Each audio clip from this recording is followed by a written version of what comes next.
I'd planned this hike for months. It was mid-October. The heat in northern Arizona had finally dropped to something manageable, and the trail I picked was remote, one of those paths in the Superstition Mountains. I'd done desert hiking before, but nothing that pushed this far into solitude.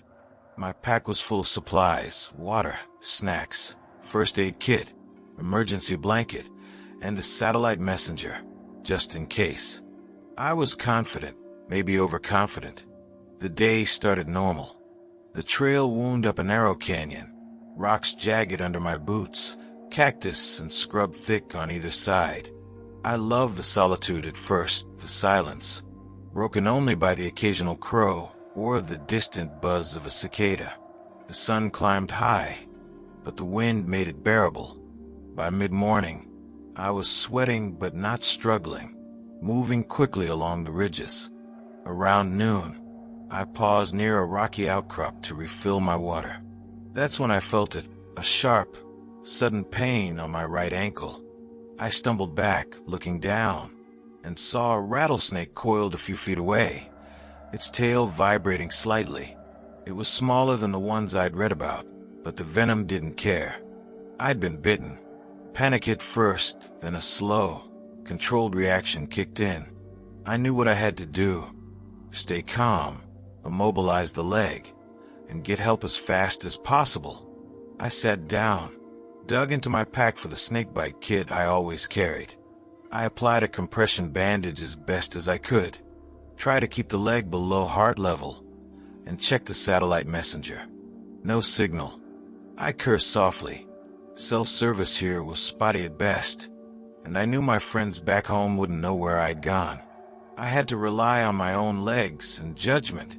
I started moving slowly, stepping carefully over loose rocks. The sun was harsh, and the pain in my ankle was growing. Every step made the bite throb, a sharp reminder that a misstep could be fatal. My mind ran through everything I had learned about rattlesnake bites, trying not to panic. Keep moving. Don't let it spread too fast. Water. Stay hydrated. After a couple of hours, I realized I had underestimated the desert terrain. The trail, which had been clear in the morning, became more jagged, narrower, and dangerous. Loose rocks and sudden drop-offs made each step a risk.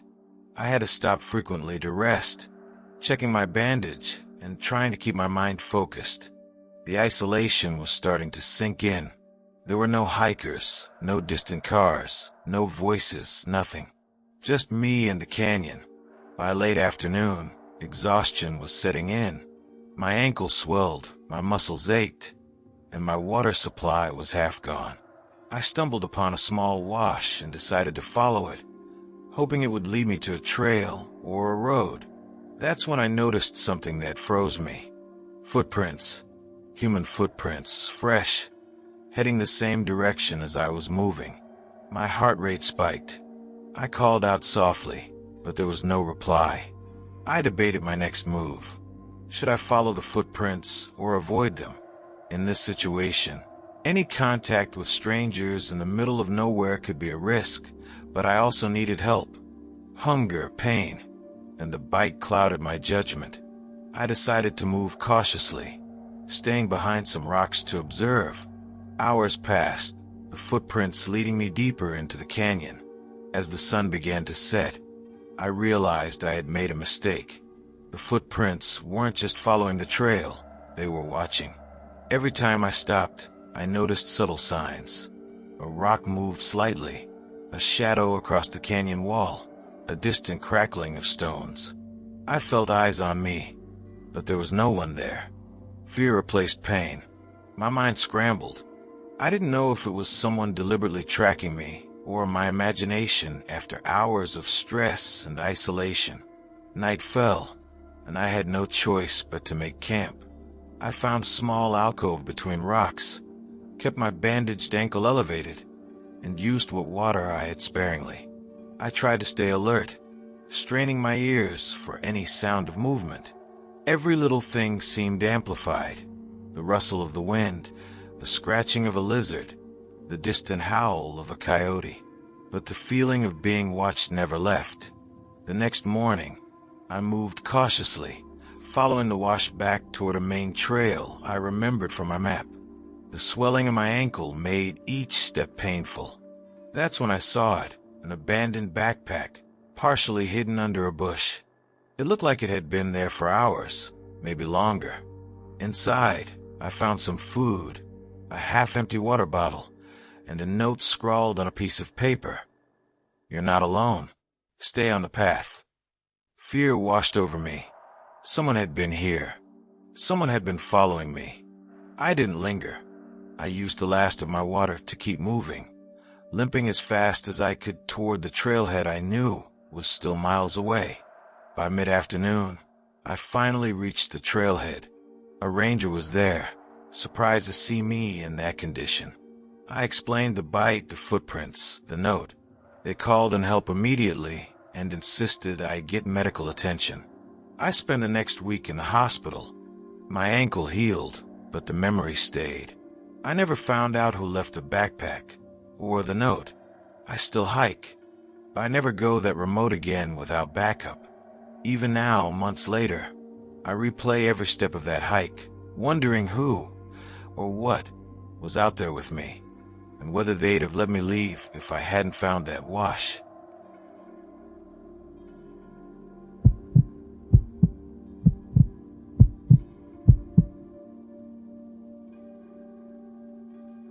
I never thought a simple weekend hiking trip could go so wrong.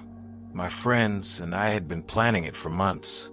4 of us in total, me, Jason, Sarah, and Mike. We decided on a remote section of the Appalachian Trail in Maine, a stretch known for its thick woods, small streams, and minimal foot traffic. Our goal was just to get away, hike for 2 days, and camp overnight near a small clearing marked on a map we'd studied. We started early Saturday morning. The air was crisp, and the forest smelled like damp earth and pine. Everything was normal, the kind of day you think you'll remember for years, the kind that feels safe.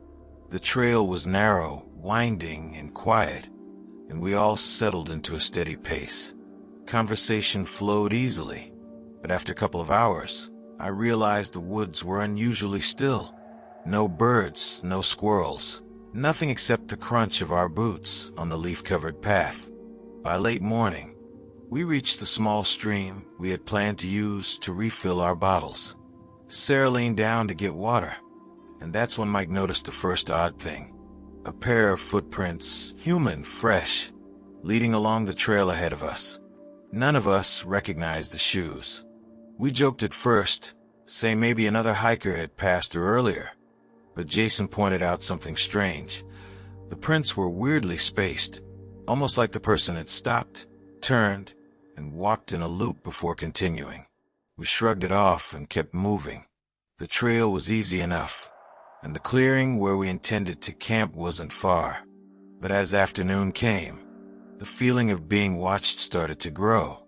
Shadows moved oddly between the trees. Every time I glanced over my shoulder, I thought I saw someone standing just beyond the branches.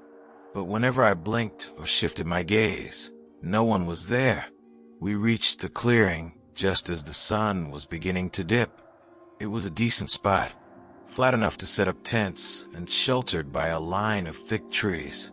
We made camp quickly, wanted to get food and water before dark. That's when we noticed footprints again. This time, they were circling our tents, moving slowly, stopping in places where there was no logical reason. No one spoke at first. We just watched. I could feel my heart beating in my throat. Sarah whispered, "This isn't funny anymore." Jason suggested maybe it was just deer or raccoons, but the prints were definitely human.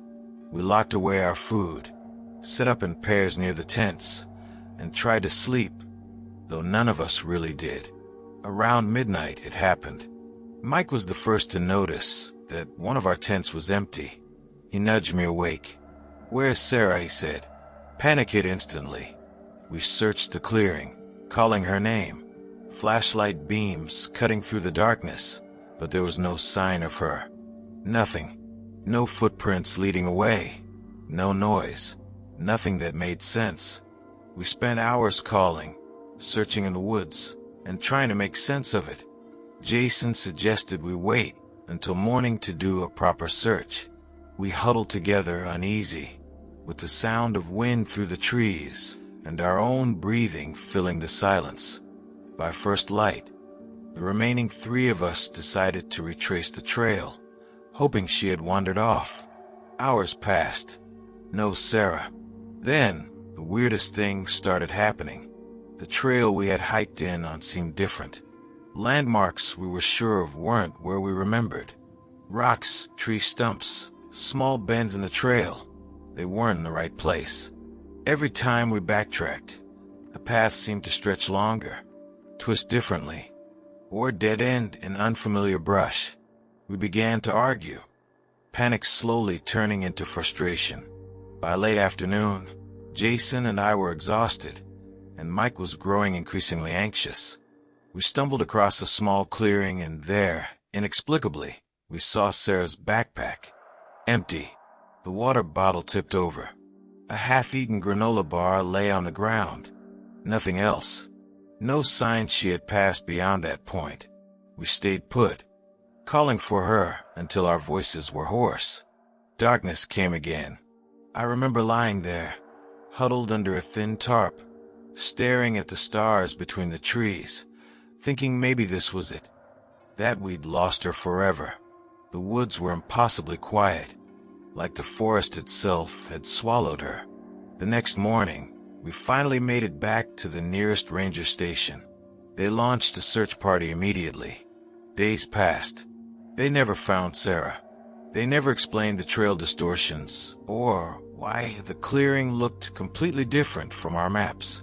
The official story was that she might have wandered off and gotten lost in the dense forest. But I know better. The forest was wrong that weekend.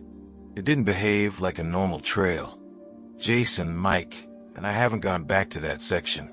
None of us have hiked together again. Every time I tell someone this story, they think I'm exaggerating. But I remember the fear. I remember seeing her backpack, knowing she had been somewhere nearby, but also knowing there was nothing we could do to find her. I still wake up sometimes thinking I hear her calling, but it's just silence. I don't know if the trail changed, or if something was following us, or if we stumbled into a part of the woods no one else has ever seen. All I know is I'll never hike in Maine again without someone watching over me, and I'll never forget that weekend.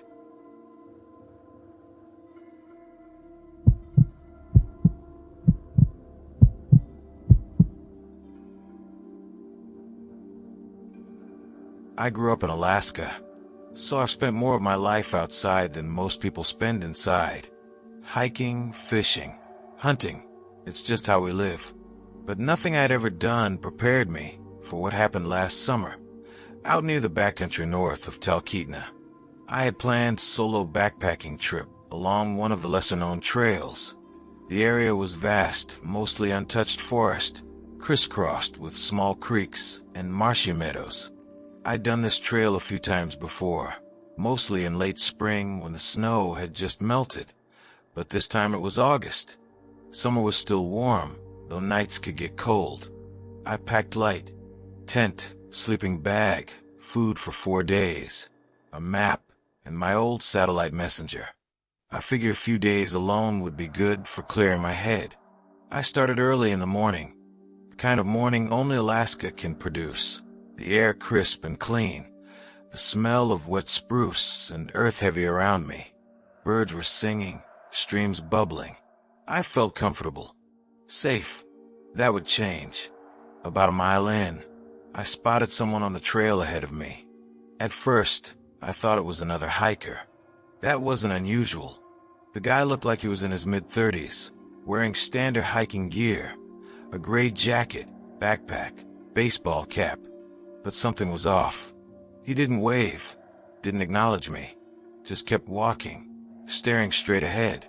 I caught up after a few minutes and said hello. Nothing, not a word. I asked if he was okay. He didn't flinch, didn't answer, just kept walking. I was confused, but I didn't want to start trouble. I let him go ahead and kept my distance. As the hours passed, I noticed him again, sometimes a few hundred yards ahead, sometimes visible through the trees.